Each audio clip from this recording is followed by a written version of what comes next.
Good afternoon, everybody. My name is John Cutner. I'm a partner with Weber Gallagher in our Bedminster office, which is North Jersey. I'm here with my colleague, Scott Wilson, who's also a partner in our Mount Laurel office. And we're going to talk to you today about opiates and marijuana. As the slide says, poison pill or effective medicine. We're going to discuss some of the issues that have been presented as of late with regard to medical marijuana being legalized in New Jersey and around the country, as well as recreational a little bit. And I'm going to talk about that, and then Scott's going to get into the issues presented by the opiate epidemic that's going on currently. So to start, I want to give a little bit of background on marijuana, U.S. policy on marijuana over the last 100 years to kind of try and give a background on how the law has developed in the country. I think it gives context to the issue of opiates as well as marijuana and where we are today on a state level and federally around the country. So with that, prior to 1937, some of you may know, but most of us probably didn't, marijuana was legal. Doctors had prescribed it. Pharmacists had filled prescriptions. It was prescribed for various ailments, mostly on an anecdotal basis, I would suspect, because there wasn't research and data back then. But it was used. And in 1937, Congress passed the Marijuana Tax Act. And what that did effectively was put a stop to the practice and use of marijuana as a medicine, because it levied such a high tax on the drug that it just practically it couldn't be used anymore. And that was the intent behind the legislation. There were special interest groups that pushed the legislation at that time that didn't want to compete with marijuana either as a medicine or in other industries, because marijuana's hemp comes from marijuana, which can be used in other products, and the reason behind it is these industries didn't want to compete with it. Interestingly enough, the American Medical Association at the time opposed the Marijuana Tax Act. But despite that, the legislation passed and the practice of using it as a medicine stopped. Around the same time, there was a campaign going on really kind of to criminalize and demonize the drug in the country. There was a movie that came out around the same time, 1938, 1939, called Reefer Madness. Some of you may have heard of it, but it was certainly a propaganda film depicting the marijuana user as a drug-crazed maniac. Probably something more akin you'd associate with somebody who is a opiate addict or heroin addict or cocaine or crack addict. Certainly time has shown us that that's really not the behavior of a marijuana user, but that was the perception at that time, and it carried forward from the 40s to 50s, I would suspect. And then the 1960s came around, and the younger generations took to marijuana more so than the prior generations. The hippie culture, marijuana seemed to be their drug of choice. And that probably further scared the older generations. And as a result, in 1970, federal government passed, or Congress passed, the Controlled Substance Act, or the CSA. And what that did is it scheduled drugs into different categories.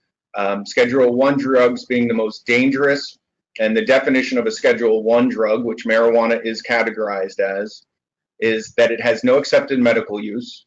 It has a lack of accepted safety for use under medical supervision, and it has a high potential for abuse. Other drugs in that category are heroin, LSD, ecstasy, along with marijuana. I think that's interesting in the context in the current situation with the opiates, because the opiates are a Schedule II drug, which means that there is a medical use, but all of those opiates are permissible under the federal government, and they're being prescribed by doctors. So just to add some context so that you know what a Schedule I drug is. So from 1970 forward, marijuana has been a banned substance, which also means that researchers, universities haven't been able to gain access to it to actually do any research on the drug to determine if there is any medical benefit to it. there's no data on the drug because it's been so difficult to get access to it. And even to this day, it's a Schedule I drug. So despite all the states passing laws, we haven't really had the ability to do the research on it to determine really the efficacy of it. That said, in 1996, California passed Proposition 215, which made it the first state in the country to legalize marijuana for medical purposes. Since that time, we now have 29 states, or more than half the states in the country, along with the District of Columbia, that has legalized marijuana for medical. You have other states that have passed certain variations, but not fully legalizing medical. But as you can see, it's more than half the country now. I would say primarily the impetus behind all of these states passing these laws is the anecdotal results we've seen from marijuana treating children with epileptic disorders, seizure disorders. That's been documented, and it seems to be undeniable at this point that it has a significant effect on children, which really has been influential on lawmakers around the country passing these laws. We now have 9 states, as well as Washington, D.C., that have legalized recreational marijuana. There are a number of states considering recreational marijuana, including New Jersey. If you live in New Jersey, then you're probably aware that the newly elected governor campaigned on legalizing marijuana for recreation within his first 100 days. I think what he's found out since he's gotten into office is that not everybody's on board with that, including a number of members of his own party. There are counties in New Jersey, as of very recent, that have voted that they would not permit the sale of marijuana for recreation in their counties. So he's gotten a lot of pushback on this. It doesn't appear that he's going to get that legalized within the first 100 days, but I wouldn't be surprised if at some point they do. As a compromise, a number of congressmen last week proposed legislation to decriminalize marijuana in New Jersey, which the difference between that and legalizing recreationally is it's not legal, but if you get caught with a certain amount, I would suspect 30 grams or less, you'll get a fine. You won't be arrested and you won't have a criminal record as a result. And every subsequent violation, you'll also get a fine. So that's been proposed. Whether or not that gains any traction, we'll have to wait and see. I suspect probably not, because the governor has promised to legalize it recreationally, but we'll see. So what we have at this point is a patchwork of states' laws that have legalized marijuana for recreational purposes. A number of states that have done it, or a number of states that have done it for medical, and a few states for recreation. And what that is doing is it's in direct conflict with the federal law under the Controlled Substance Act. Despite that, the federal government over the past 8 years has laid out policy that wasn't really in line with the CSA. But that has changed as of late. In January, under the new administration, Attorney General Jeff Sessions rescinded the Obama-era policy laid out in the Cole Memo. And that policy allowed for those legally operating in states that have legalized medical marijuana to do so without the threat of federal prosecution. However, Congress continues to include in their budget the Rohrabacher-Blumenauer Amendment, which blocks the DOJ from using federal funds to impede state medical marijuana laws. That's not recreation, it's medical. What this means is that federal prosecutors are still not able to pursue cases against medical marijuana users or businesses operating legally within their states. So during the Obama presidency, the Department of Justice laid out this memo and this policy that was sent out to federal prosecutors around the country, telling them more or less back off on prosecutions of people working within the states legally that have legalized medical marijuana. That law has now been rescinded, or that policy rather has been rescinded by Attorney General Jeff Sessions. So now all of these people operating are kind of in limbo, very concerned about what that means. But this amendment that they continue to include in the budget protects them because it has defunded the federal prosecutors or the DOJ from pursuing prosecutions for medical marijuana. That doesn't include recreational. So states you would think like New Jersey and other states that are considering passing recreational laws would have to be cognizant of that and concerned about it. So how does this impact employers specifically? How does it impact you in the workplace? From an employer's perspective, issues that result and employing people on the job who may be using marijuana legally under their state's law. General rule, all employers in all 50 states, including the District of Columbia, can regulate an employee's use of marijuana by 1, prohibiting marijuana possession and use at work, prohibiting an employee's reporting to work impaired or under the influence of marijuana. Well, that presents a little bit of an issue because it's hard to determine intoxication. So a lot of employers have a no tolerance policy. And that essentially lays out a policy that if you're using an illegal banned substance like marijuana, they don't have to employ you and they don't have to offer you employment in an interview process if you test positive.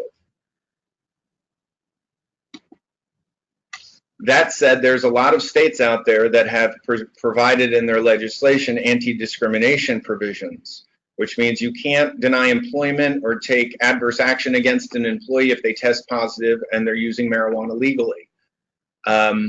So the issue is, if intoxicated or using marijuana while at work, can you terminate an employee? Yes, you can, because most of these statutes include in them that an employee, you don't have to employ someone or permit them to use while at work or on the premises. If they're not intoxicated at work, then what should you do? Well, I would say look to your statute, consult with an attorney, but look to the statute and review it to determine if your statute has an anti-discrimination provision. Pennsylvania and Delaware do have these provisions. New Jersey currently does not. That said, I wouldn't be surprised if New Jersey adds one in the future. Then if there's no provision like in New Jersey, then look to the court rulings or opinions to see if there's any holdings on the issue to determine how judges have ruled. There are no opinions, appellate level decisions in Pennsylvania, New Jersey, or Delaware on the issue of employment yet. There have been cases from around the country over the last 10 years. And up until the last couple of years, all of the courts in the country, including the most liberal, have ruled in favor of the employee when terminating an employee or denying employment because of use of medical marijuana, even if they're using it legally in their state and they're not using it at work. However, in the last couple of years, there's been, in Connecticut and Rhode Island, there was a federal district court and a state Supreme Court that ruled in favor of the employee for the first time. That was before Jeff Sessions rescinded the Obama-era policy, and what it seems like, and judges pay attention to what's going on politically, so it will be interesting to see if that reverse in policy will impact judges' decisions going forward on this particular issue. So now I'm going to talk a little bit more specifically about the New Jersey Compassionate Use Act. There are particular provisions in it, and some of them I'm going to go through because these might be things you want to be aware of if you're involved in workers' comp in New Jersey. There's a particular list of conditions that qualify for medical marijuana, meaning you can't get medical marijuana or qualify for it for just anything. You need to be on you need to have something that's on the particular list, which is in the statute. Other states like California, you can go into the dispensary where they will have a doctor in the dispensary and tell them you have a headache, and you more or less, from what I've been told, you will qualify for it. That's not the case in New Jersey. New Jersey statute is very restrictive, maybe one of the most restrictive in the state. There are said to be only 15,000 people currently using medical marijuana legally in the state, out of a state of about 9 million people. So obviously there's not a lot of people using it, and it's thought because it is so restrictive. That said, Governor Murphy instituted a 60-day review of the legislation when he came into office, which is currently ongoing. I suspect we will have the results of that review within the next month, and I believe that they will probably recommend adding some conditions to the list, including chronic pain, which would directly impact workers' comp, probably. So we'll wait and see. I put out alerts on the issue, so when that happens, I will likely put out an alert. If you don't get my alerts, feel free to shoot us an email, and I'll make sure you get it, and all future alerts. That said, currently, under the statute, it has this provision at the bottom of this slide, which you'll see, any other medical condition or its treatment that is approved by the department, and that's kind of a catch-all. And we've been finding and seeing that patients are being approved for chronic pain. For instance, if somebody has a bad back, has a back surgery, has a failed back surgery, and they are in chronic pain, receiving opiates, doctors have referred them for medical marijuana, and they have received it. So it has been provided and authorized for chronic pain in the state, despite it not being specifically listed here. Another provision is you need a registered doctor. So doctors in the state, in order to be able to refer a patient for medical marijuana, they have to be on this list of registered doctors. And in order to be on the list of registered doctors, they have to get certified. And to do that, they need to go through a training program to get certified to be able to refer patients for medical marijuana. That's kind of interesting because doctors don't need to do that for opiates. That said, a lot of the doctors don't want to be associated with marijuana. They don't want to be known as a marijuana doctor, so the list isn't very long. But most of them, I believe, a lot of them are pain management doctors. So if you're an adjuster and you're considering sending someone to pain management and you do not want to get faced with the issue of authorizing medical marijuana, you might want to check the list, which is you can find on the internet, to find out whether or not the doctor you're looking at is certified to refer a patient for medical marijuana. If you see that he is, then you probably don't want to send the patient to him if you don't want to end up being faced with the issue of paying for medical marijuana. In New Jersey, you're allowed to get up to 2 ounces of marijuana a month, and from what I have read, it's between $400 and $500 an ounce, which nationally is pretty high, but I believe it may be cheaper than the cost of opiates. You need a bona fide doctor-patient relationship, which means a patient can't simply go into a doctor once who's a certified doctor and get a script or get a referral. They need to establish a relationship, and that means they have to go to the doctor a number of times before the doctor can certify them. That presents a cost issue for patients because private insurance, as you see here, isn't required to pay for medical marijuana or the costs associated with it. So patients have to pay out of pocket, and that's probably also having an effect on how many people are applying to get it under the law, because it's cheaper to go out and get it on the black market, which a lot of them are probably doing. So that's another reason why the governor is probably reviewing the current legislation to make it less restrictive. You can't drive or operate a vehicle while smoking marijuana. You can't smoke it in public. Currently, there are only 6 distribution centers in New Jersey, 2 in the north, 2 in central Jersey, and 2 in South Jersey, but that will likely increase with the review that's ongoing right now. So, do you have to pay for medical marijuana in New Jersey? There's been one judge's decision in workers' comp thus far on the issue. And that was by Judge French, and I believe she was sitting in Trenton at the time. But the petitioner was suffering from a neurologic disorder, CRIPS, had a hand injury, had been receiving pain management authorized by the carrier, and at a certain point, the authorized pain management doctor referred the patient to his partner, who was a certified doctor. He, in turn, referred the patient for medical marijuana. The petitioner went and got the medical marijuana and then submitted the bill to the carrier to pay. The carrier decided they didn't want to pay for the medical marijuana and denied it. Counsel filed a motion for medical and temporary benefits, which went before the judge. At trial, only one doctor came to testify, and that was petitioner's IME doctor. The authorized pain management doctors refused to testify, as well as the respondent's IME doctor.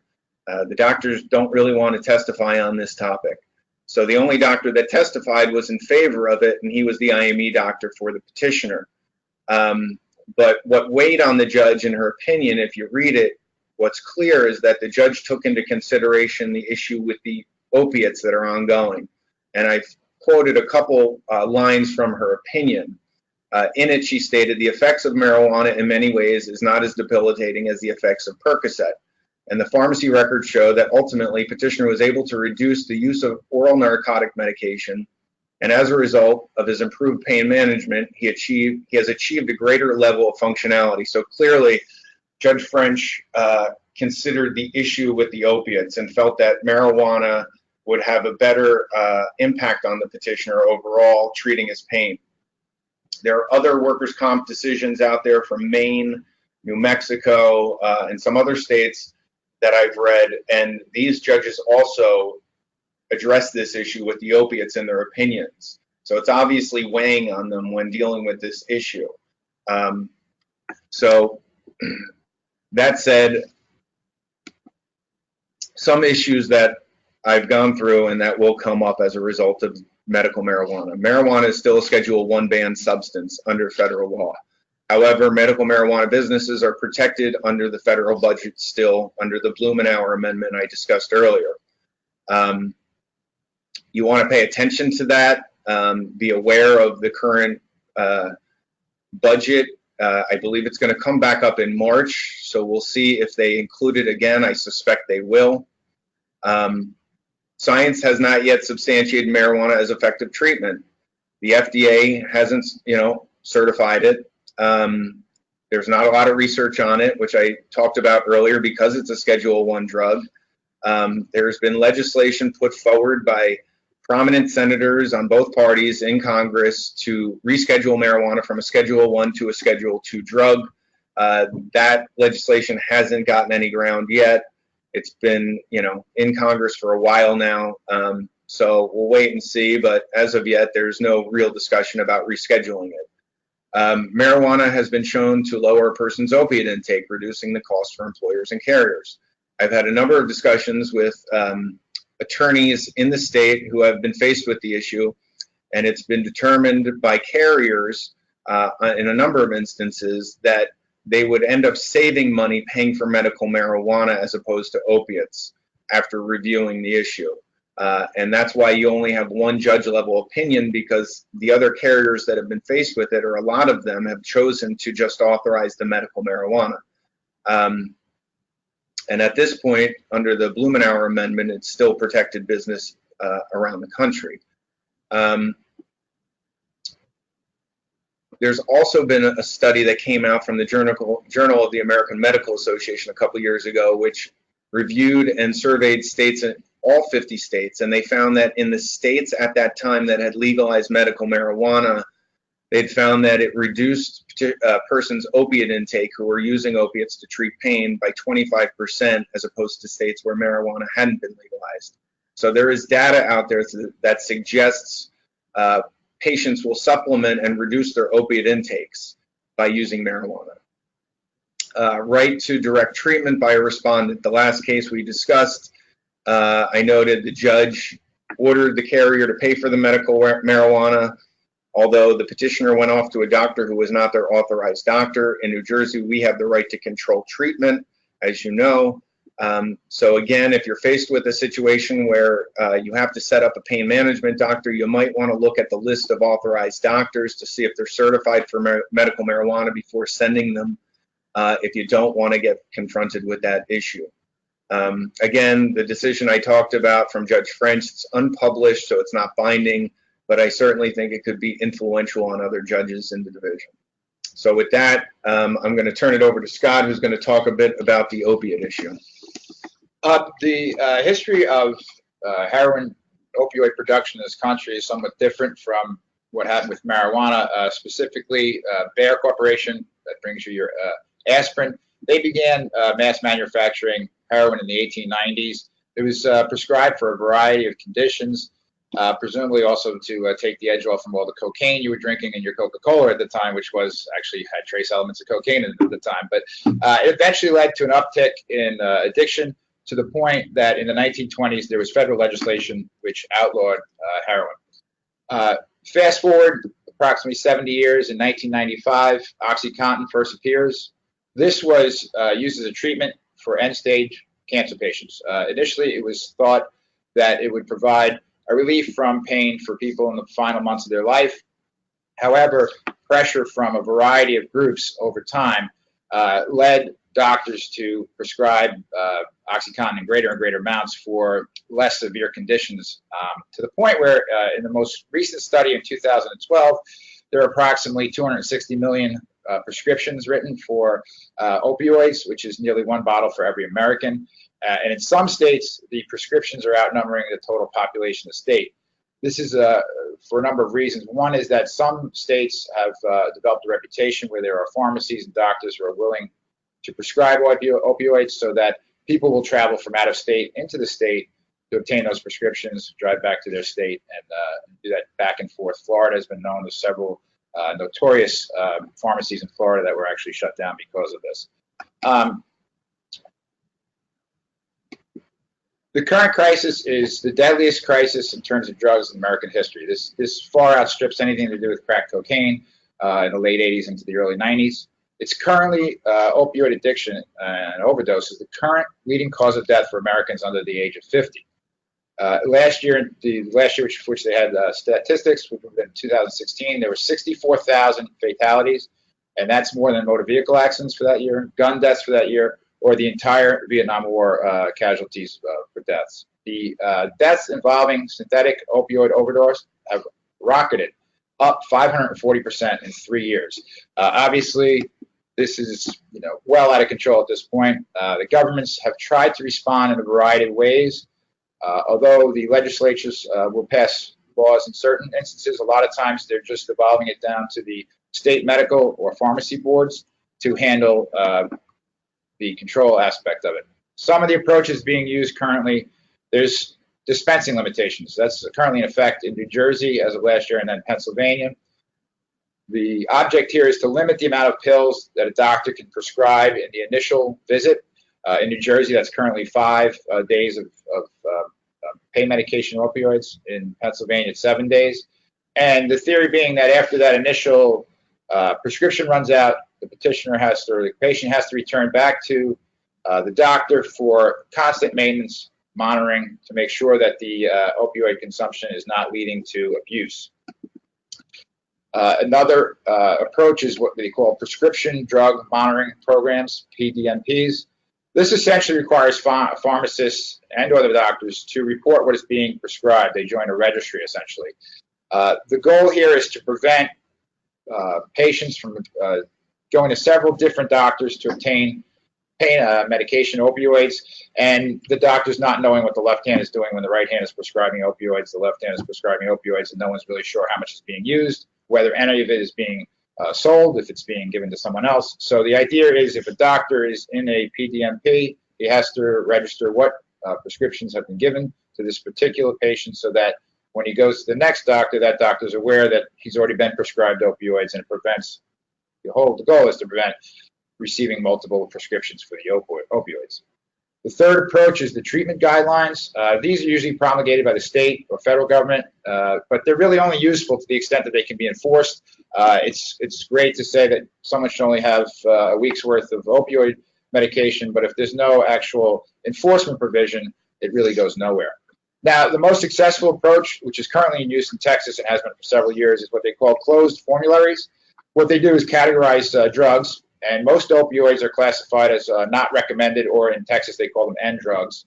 What that means is the doctor must obtain prior approval from the workers' compensation carrier before they can prescribe the medication. Obviously, this has had a significant impact on the amount of prescriptions that have been written and the abuse that has occurred with injured workers. In the last study that was done, the total drug costs for the workers' compensation carriers in Texas fell 15%. The costs for N drugs fell 80%, and prescriptions for opioids listed as N drugs fell 80% as well. So obviously a huge impact there. Obviously costs drive the industry as much as anything, and the hidden costs involved with opioids are often overlooked. And they go far beyond just the cost of a prescription, which in some cases may be cheaper than other therapies. But the most recent studies, which if you look, you'll see on the slides, are now almost 6 years old. So you can imagine how much worse it is even today. But in 2012, there was a report that said that prescription opioids were the #1 workers' compensation problem in controlling the ultimate cost of indemnity losses. In that same year, a study found that an injured worker who was prescribed even one opioid had an average total claims cost 4 to 8 times greater than employees who were never given any opioids at all. That's pretty significant. And to the end of what is a hidden factor in those costs and what's driving those costs is things that wouldn't necessarily be considered when you're first paying for the prescription as a workers' compensation carrier, and that's increased ER visits for abuse of the prescription, death, addiction treatment, which we'll get to in a little bit, and then other related illnesses. If you're addicted to an opioid, it can lead to far greater health complications than just addiction alone. Another cost, which occurs in some states, not in all, but there's something known as physician dispensing, where the prescription is written and then dispensed by the doctor. The studies show that the markup when that occurs is somewhere between 60 to 300%, as opposed to if that was dispensed through a pharmacy benefits manager. How to approach this? What do you do in response to these costs and to the obvious issues with regard to addiction and other related health conditions? Several large health providers, most notably Kaiser Permanente, has made a lot of progress with their health plans. They are using alternative methods of pain management, which include cognitive behavioral therapy, acupuncture. As old as some of these treatments are, they've obviously been effective for tens of thousands of years with regard to acupuncture, so there is some merit to it. Hypnotherapy, meditation, and there's something called TMS, which is fairly new and fairly experimental. They're not so sure what it does and whether there's long-term effect in terms of reducing addiction, but it has had some benefits in small studies. It's something that'll have to be looked at as they go forward with it. And then lastly, chiropractic care, which in most workers' compensation carriers look at as not necessarily curative medicine, but if it's the alternative to having a patient taking opioids and becoming addicted long term, it is probably worth looking at as a possible solution. Common issues that arise that we've come across that have occurred in New Jersey especially.